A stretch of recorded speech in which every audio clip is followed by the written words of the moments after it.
جب کسی انسان کا سامنا پریشانیوں سے ہوتا ہے تو اس کے بعد دو طرح کا رزلٹ آتا ہے۔ جو کمزور ہوں وہ ڈر جاتے ہیں، اور جن کے حوصلوں میں دم ہو، جن کے کچھ نظریات ہوں، اور جو اپنی منزل سے ایک قدم بھی پیچھے نہیں ہٹنا چاہتے، پھر وہ لوگ پریشانیوں، تکلیفوں اور مصائب سے کھیلنا اپنا وتیرہ بنا لیتے ہیں۔ پھر جتنے مرضی طوفان آئیں، مشکلات ان کے سائے کی طرح ساتھ ہو، انہیں کوئی فرق نہیں پڑتا۔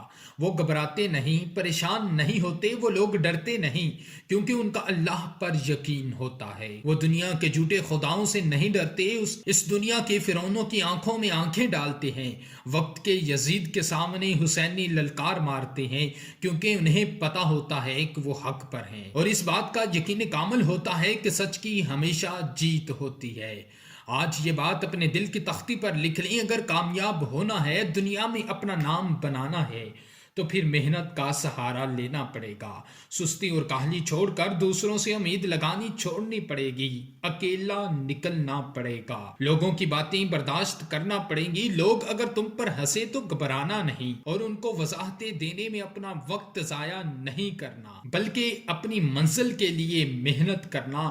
ایک دن آئے گا جب تیری کامیابی ان کے منہ پر تماچا ہوگی۔